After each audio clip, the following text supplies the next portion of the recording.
नमस्कार. मी प्राध्यापिका डॉक्टर शुभांगी राठी, भुसावळ येथील श्रीमती प क कोटेच्या महिला महाविद्यालयात 34 वर्षापासून कार्यरत आहे. मित्रांनो, सध्या होऊ घातलेल्या परीक्षेच्या संदर्भात आपण आधुनिक राजकीय विश्लेषणाचा 7वा भाग बघत आहोत. या 7व्या भागामध्ये राजकीय नेतृत्वाच्या संदर्भातील पहिला भाग आज आपण अभ्यासणार आहोत.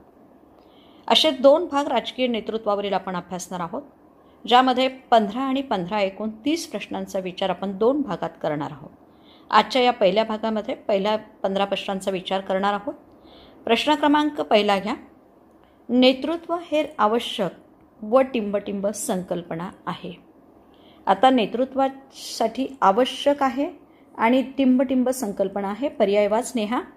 अ नैसर्गिक, ब कृत्रिम, क सामाजिक, ड राजकीय. मनीषा काय म्हणते? नेतृत्व राजकीय संकल्पना आहे.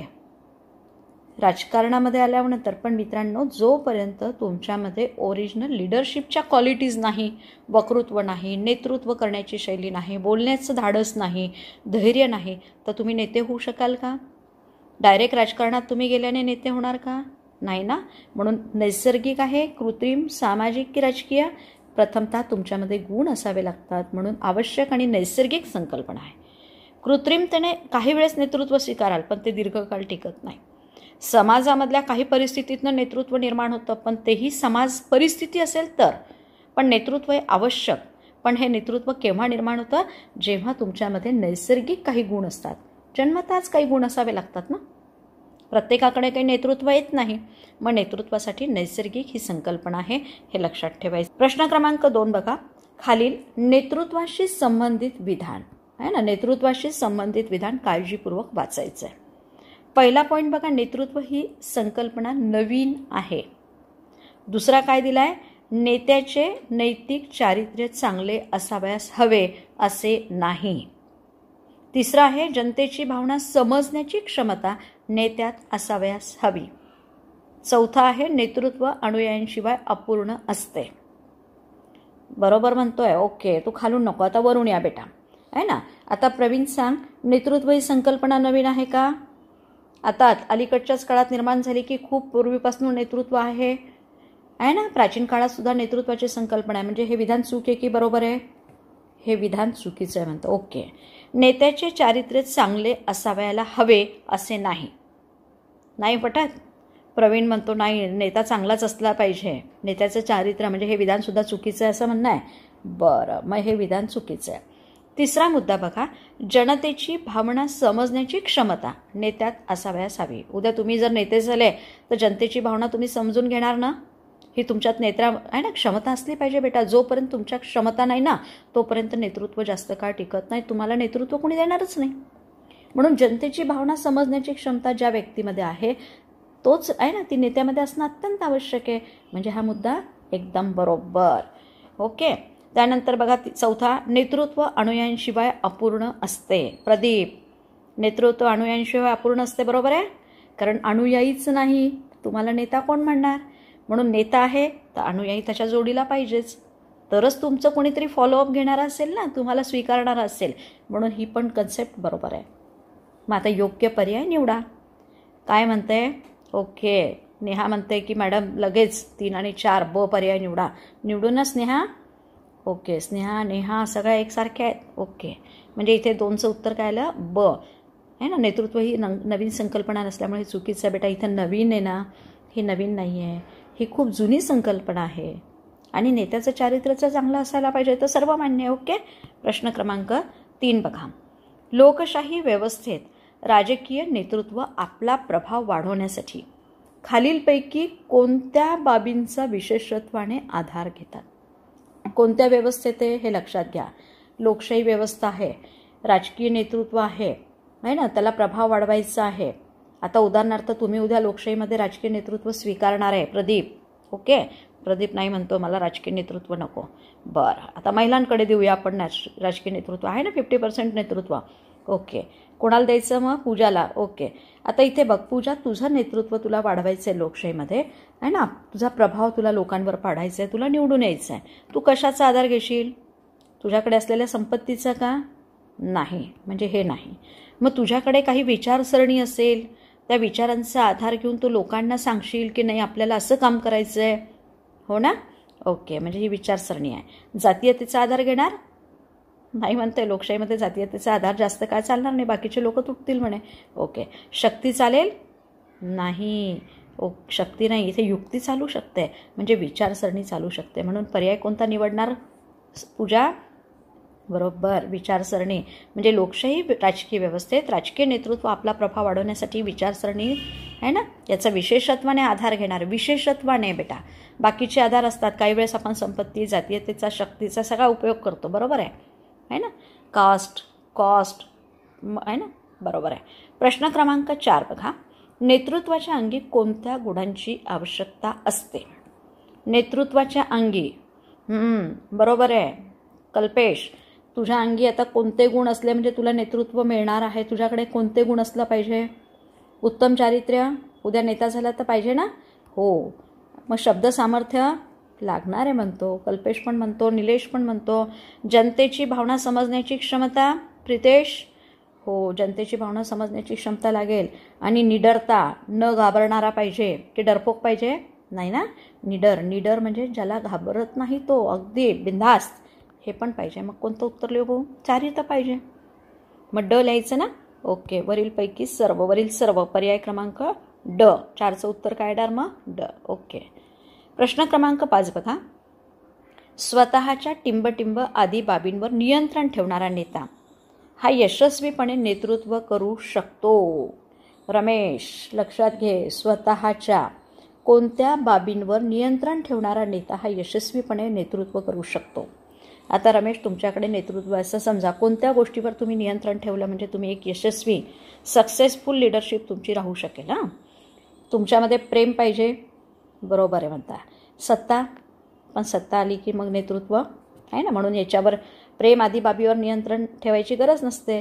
म्हणजे प्रेम पाहिजेच असतं, मग याच्यावर नियंत्रण ठेवणार का? नाही. एक वेळेस सत्तेवर नियंत्रण ठेवावं लागेल, म्हणजे हा पूर्ण बरोबर नाही. ओके. राग आणि लोभ म्हणजेच बरोबर आहे ना, आपल्यामध्ये लोभ असेल की मला ही सत्ता पाहिजे, मला सगळं पाहिजे संपत्ती, तर लोक तुम्हाला विश्वासात घेणार का? म्हणून राग आणि लोभ आदीवर नियंत्रण ठेवावं लागेल. राग आला तर लोक येत नाही बरं जवळ, आणि तुम्ही लोभी असलात तरी लोक जास्त काळ टिकत नाही. ओके. मनामध्ये आदी बाबीवर आपल्यावर नियंत्रण ठेवणारा नेता कोणत्या बाबीवर? स्वतःच्या म्हटलंय. सत्ता आणि संपत्ती. सत्ता ही काही तुमची एकट्याची स्वतःची नाही आहे, त्यामुळे इथे तुम्ही जरी विचार करत असाल तर एकटी सत्ता तुमची नाही आहे, सत्ता तुम्हाला लोकांकडनं येते. म्हणून स्वतःच्या राग आणि लोभ, म्हणून पर्याय क्रमांक रमेश कोणता घेणार? ब. म्हणजे व्यक्ती जेव्हा स्वतःच्या, म्हणजे रमेश तुम्ही केव्हा राग आणि लोभ आदी बाबीवर नियंत्रण ठेवणारा नेता हा कधीही यशस्वीपणे नेतृत्व करू शकतो. म्हणजे भविष्यात रमेश तुम्ही नेतृत्व स्वीकारणार असाल तर कशावर नियंत्रण ठेवाल? की मला राग येणार नाही आणि मला लोभ सुटणार नाही, या 2 गोष्टीवर नियंत्रण ठेवायचं आहे. ओके. चला, प्रश्न क्रमांक 6 घ्या. नेतृत्वाच्या संदर्भात खालीलपैकी कोणत्या घटकांची आवश्यकता असते? आता बघा सुरेश, तुमच्यासाठी आहे, नेतृत्वाच्या संदर्भामध्ये खालीलपैकी कोणत्या घटकांची आवश्यकता असते? आता सुरेश, तुम्ही जर नेतृत्व स्वीकारलंय तर तुम्हाला अनुयायी हवे का? बरोबर आहे ना, अनुयायी लागणार आहे. तुम्हाला परिस्थितीनुसार नेतृत्व प्राप्त होणार की नाही? जसं गांधीजी, स्वातंत्र्य नसतं, ब्रिटिशांचं राज्य नसतं तर गांधींचं नेतृत्व आलं असतं का? नाही. म्हणून नेतृत्व हे कधी पण कशातनं निर्माण होतं? परिस्थितीतून. आणि तिसरी गोष्ट आहे, तुम्ही काय काम करतात लोकांसाठी, म्हणून तुमचं कार्यसुद्धा तुमच्या नेतृत्वासाठी आवश्यक असतं. तुम्ही कार्य नाही करत, ऐशारामात लोळत असाल तर लोक नेतृत्व देणार का सुरेश? नाही ना, म्हणजे कार्य लागेल. मग पर्याय कोणता येणार बेटा? ड. वरील सर्व. काय लवकर लक्षात देतात बाबा आहे ना, म्हणून ड मध्ये 6चं उत्तर पण ड येणार आहे, कारण नेतृत्वाच्या संदर्भात खालील घटक आहेत बेटा, हे तिन्ही घटकांची आवश्यकता असते. अनुयायी लागतात, परिस्थिती लागते, आपलं कार्य लागतं. हे 3 घटक जे असेल ना तर मग तुम्हाला नेतृत्व मिळतं. ओके. प्रश्न क्रमांक 7 बघा. गटाच्या आकाराप्रमाणे नेतृत्वाचे कार्यक्षेत्र टिंबटिंब असते. गटाचा आकार म्हटलंय. आता गटाचा आकार म्हणजे तुम्हाला माहिती आहे का? आता आपण नेतृत्व आपल्याकडे आहे. आता दिनेशकडे नेतृत्व असं समजा. आता नेतृत्व गटामध्ये समजा एखादा व्यक्ती गल्लीचं नेतृत्व करतो. आपल्याला माहिती आहे ना, आपल्या गल्लीमध्ये एखादा कोणीतरी नेता असतोच. आता त्याचं कार्यक्षेत्र किंवा तुमच्या गावाचं कार्यक्षेत्र ज्याच्याकडे आहे त्याचं, किंवा मग तालुक्याचं असेल, जिल्ह्याचं असेल. म्हणजे नेतृत्वाचे कार्यक्षेत्र जसजसे वेगळे असते ना, गटाच्या आकाराप्रमाणे नेतृत्वाचे कार्यक्षेत्र मग लहान मोठे असेल की, आता पर्याय वाचा आधी. लहान मोठे, अधिकार संपन्न, अधिमान्यता प्राप्त की वरील सर्व. कसं असेल? लहान मोठे असेल. बरोबर आहे. म्हणून गटाच्या आकाराप्रमाणे नेतृत्वाचे कार्यक्षेत्र हे कसे असते? लहान मोठे. एकदम बरोबर सांगितलं दिनेश. प्रश्न क्रमांक 8 बघा. प्रवीण तुमच्यासाठी आहे. नेतृत्वाचे कार्य कोणते ते ओळखायचे. नेतृत्वाचं कार्य ओळखायचं आहे. तुम्ही उद्या नेता झालात, तुम्ही काय काम करणार? समान हितसंबंधियांना तोडणे नाही करणार, तोडण्याचं नाही, जोडणार आहे म्हणे. ओके, मग हे चुकलं आहे का? ठीक आहे. मार्गदर्शन करणे करणार ना प्रवीण? हो. सल्ला द्याल? यस. मत प्रदर्शित कराल? यस. म्हणजे मग उत्तर कोणतं येईल? 2, 3, 4. कुठे? क. बरोबर. म्हणजे 8चं उत्तर काय येणार? क. ओके. प्रश्न क्रमांक 9 घ्या. नेता आणि अनुयायी यांचा संबंध टिंबटिंब स्वरूपाचा असतो. नेता म्हणजे समजा मी, अनुयायी म्हणजे तुम्ही. तुमच्यातले माझ्यातले संबंध कशा स्वरूपाचे? एक मार्गी म्हणजे मी सांगेल तेवढंच ऐकणार. दुमार्गी कधी कधी तुम्ही सांगाल ते मी पण ऐकेल, माझं सांगितलेलं तुम्ही ऐकाल. बरोबर आहे ना? हे दुमार्गी. चौमार्गी म्हणजे मग कोणाचंही आपण ऐकणार. हाही इकडनं येईल सांगेल, तो तिकडनं. यापैकी नाही. काय म्हणतायत? दुमार्गी पाहिजे. यांचे संबंध नेहमी दुमार्गीच पाहिजे. बरोबर आहे. एक मार्गी असेल, एकटा सांगणार असेल तर ती हुकुमशाही झाली. बरोबर आहे. मग इथे कसं पाहिजे? नेता अनुयायींचे संबंध दुमार्गी असतो. ओके. नेत्याचं अनुयायाला ऐकावं लागतं, अनुयायी जे सांगतात त्याला, नेतृत्वाला ते स्वीकारावं लागतं. प्रश्न क्रमांक 10 बघ रमेश. नेत्याचे कार्य व वर्तन कसे असते? कसे असते? तुम्हाला प्रश्न काय विचारला आहे? नेत्याचे कार्य आणि वर्तन कसे असते. आता दिलीप तुम्ही लक्षात घ्या की तुम्ही स्वतः नेते आहे. तुमचं कार्य आणि तुमचं वर्तन आहे कसं असेल? स्थलसापेक्ष, परिस्थितीसापेक्ष, व्यक्तिसापेक्ष, वरील सर्व. अरे कन्फ्यूज नका होऊ. सापेक्ष म्हणजे परिस्थितीनुसार बदलणारं. ओके. आता स्थळ बदललं तर तुमचं वर्तन बदलेल का? तुमचं कार्य बदलेल का? भुसावळमध्ये तुम्ही नेतृत्व करत आहात तिथलं कार्य, आणि उद्या दिल्लीचं नेतृत्व करण्याची संधी मिळाली तर कार्यामध्ये वर्तनात बदल होईल ना? परिस्थिती बदलली तरी तुमच्या नेतृत्वात बदल होतो की नाही? आज आपल्याच गावामध्ये तुमचं कालपर्यंतचं वागणं सरपंच म्हणून, आणि उद्या जर तुमचं परिस्थिती बदलल्यामुळे तुमचं वर्तन बदलेल ना? बदलेल म्हणतो. ओके. परिस्थिती बदलली तर तुम्हालाही बदलावं लागतं. आता व्यक्ती बदलली तरी आपण पाहतो नेत्याचं वर्तन बदलतं. जसं तुम्ही वागाल रमेश तसंच सुरेश वागेल का? नाही. दिलीप वागेल का? नाही. म्हणून दिलीपच्या वर्तनात सुरेशच्या वर्तनात फरक आहे. म्हणून व्यक्ती सापेक्ष पण असतो. म्हणून व्यक्ती बदलली तरी नेत्याचं कार्य आणि वर्तन हे बदलतं. म्हणजे हे तिन्ही पर्याय योग्य आहेत. म्हणून उत्तर काय येणार? स्थल म्हणजे वरील सर्व. म्हणून उत्तर काय येणार बेटा 10चं? ओके. 10 नंबरचं उत्तर वरील सर्व. प्रश्न क्रमांक 11 बघा. नेतृत्व ही टिंबटिंब संकल्पना आहे. आता नेतृत्व ही कशा प्रकारची संकल्पना आहे असं विचारलंय तुम्हाला. गतिशील, स्थितिशील, अपरिवर्तनीय म्हणजे अपरिवर्तनशील, वरीलपैकी नाही. ओके. सतीश तुमच्यासाठीचा प्रश्न होता. नेतृत्व कसं असतं? गतिशील. गतिशील म्हणजे हां बरोबर आहे. परिवर्तनीय एक म्हणजे परिस्थितीनुसार बदलणारं वगैरे आहे ना. गतिशील आहे म्हणजे स्थिर नसतं. स्थितिशील म्हणजे जैसे थे, काही हो तिकडे आम्हाला काही घेणं नाही, म्हणजे हे नाही चालणार म्हणे. ओके. अपरिवर्तनशील म्हणजे मी बदलणार नाही, काय जरी झालं तर. नाही चालत ना? नाही. वरीलपैकी नाही ते उत्तर नाही. म्हणजे कोणतं येणार बेटा? नेतृत्व ही कशी संकल्पना आहे? गतिशील आहे, बदलणारी आहे. परिस्थिती बदलली बदलावं लागतं, काळ बदलला बदलावं लागतं, स्थळ बदलला बदलावं लागतं, म्हणजे ही गतिशील आहे. ओके. प्रश्न क्रमांक 12 बघा. एखाद्या गटाचे विशिष्ट ध्येय प्राप्त करण्यासाठी समान हितसंबंधी यांचे संघटन व मार्गदर्शन करण्याच्या हेतूने प्रेरित झालेले वर्तन म्हणजेच टिंबटिंब होय. आता एखादा गट आहे. ओके.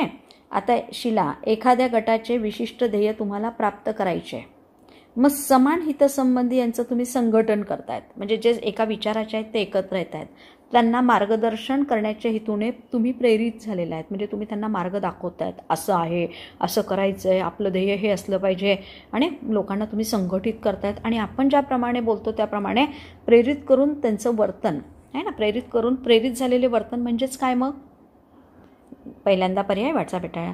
नेतृत्व, स्थळ काळ परिस्थितीचा विचार, सहानुभूती की यापैकी नाही? नेतृत्व म्हणे. ओके. कारण तुमचं वर्तन कसं आहे?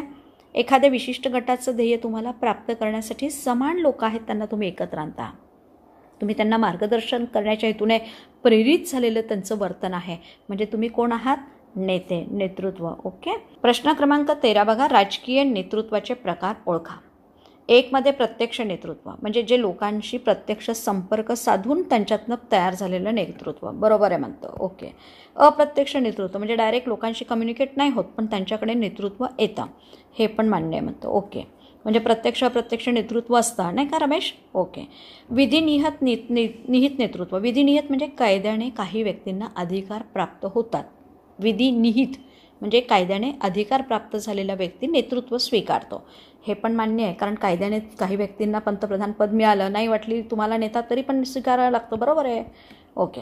अधिमान्य नेतृत्व म्हणजे ज्याला जनतेने निवडून दिलेला आहे, जनतेची संमती आहे, आमदार असेल खासदार असेल आहे ना, हे अधिमान्य नेतृत्व म्हणजे जनतेनेच दिलेल्या संमतीनुसार.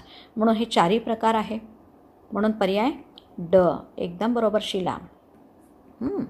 चला आता पुढचा प्रश्न घ्या जयश्री. राजकीय नेतृत्वाची वैशिष्ट्ये कोणती ती शोधा. नेतृत्वाची वैशिष्ट्ये. जयश्री तुम्ही उद्या महिला नेतृत्व हो तुम्हाला राष्ट्रपती पंतप्रधान व्हायचं आहे तर नेतृत्वाच्या अंगी कोणते वैशिष्ट्य असली पाहिजे हे आपल्या लक्षात आलं पाहिजे ना. गुण असले पाहिजे तुमच्याकडे म्हणजे गुणांचा संग्रह पाहिजे की नको. आता तुम्ही म्हणाल गुण कोणते? ओके. अगं दया असेल, प्रेम असेल, सहकार्य आहे, औदार्य आहे, सहिष्णुता आहे. सहिष्णुता म्हणजे इतरांचे विचार जाणून घ्यायचे आहे ना. औदार्य म्हणजे तुम्ही स्वतः ऐवजी इतरांसाठी मदत करणारे आहात. मग असे वेगवेगळे गुण पाहिजे की नको? म्हणजे हे गुणांचा समुच्चय पाहिजे. तुमच्यात आत्मविश्वास पाहिजे की नको जयश्री? आत्मविश्वास लागेल. तुमचाच कॉन्फिडन्स नसेल तर तुमच्या मागे कोणी येणार आहे का? नाही. म्हणून आत्मविश्वास पण लागेल. स्थळ काळ परिस्थितीचा विचार लागेल की नाही? ओके. म्हणजे तुम्हाला जेव्हाही नेतृत्व स्वीकारायचं असेल तर कोणत्याही नेतृत्वाला स्थळाचा आणि काळाचा परिस्थितीचा विचार करावा लागतो. आणि ज्यांच्याकडे नेतृत्व आहे त्यांच्याकडे सहानुभूती असावी की नको? ओके. असावी. कारण सहानुभूती असेल तरच लोक तुमच्या जवळ येतात. तुम्हाला इतरांच्या विषयी सहानुभूती असणं अत्यंत आवश्यक आहे. बरोबर आहे ना जयश्री? सहानुभूती असेल तरच नेतृत्व स्वीकारतात. म्हणून नेतृत्वाची वैशिष्ट्य तुम्हाला शोधायची आहे. गुणसमुच्चय, आत्मविश्वास, स्थळकाळ परिस्थितीचा विचार, सहानुभूती हे 4ही म्हणतात. मग पर्याय कोणता येणार? वरील सर्व ड. ओके. प्रश्न क्रमांक 15 बघा. नेता होण्यासाठी खालीलपैकी कोणता घटक आवश्यक आहे? नेता होण्यासाठी पंकज तुमच्यासाठी नेता तुम्हाला व्हायचं आहे त्याच्यासाठी तुमच्याकडे कोणता घटक आवश्यक आहे? पैसा पाहिजे म्हणतो? हा तर लागणार आहे. बरोबर आहे. पक्ष पाहिजे की नको? पक्ष पण लागेल. अनुयायी की प्रसिद्धी?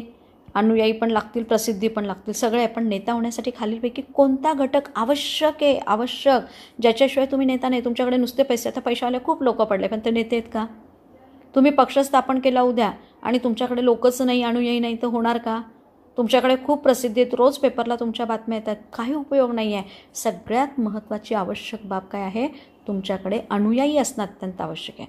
जिथे नेता असेल तिथे अनुयायी आवश्यक. तुमच्या मागे फिरणारे लोक नसतील तर तुम्हाला नेता कोण म्हणणार ना. म्हणून नेता होण्यासाठी खालीलपैकी कोणता घटक आवश्यक आहे?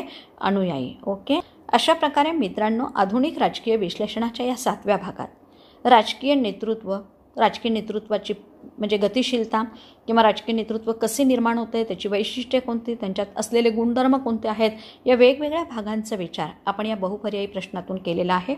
निश्चितच राजकीय नेतृत्वाची संकल्पना समजण्यासाठी आपणास हे बहुपर्यायी प्रश्न उपयोगी पडले असतील अशी अपेक्षा बाळगते. आणि व्हिडिओ आवडला असेल तर लाईक करायला, शेअर करायला विसरू नका. काही आपले प्रश्न असतील तर कमेंट बॉक्सला टाकायला विसरू नका. आणि अद्यापही माझं चॅनल जर सबस्क्राईब केलं नसेल तर ते करून घ्या, जेणेकरून यापुढे मी जेही व्हिडिओ टाकेल त्याचे नोटिफिकेशन्स आपणास प्राप्त होईल. ओके. धन्यवाद.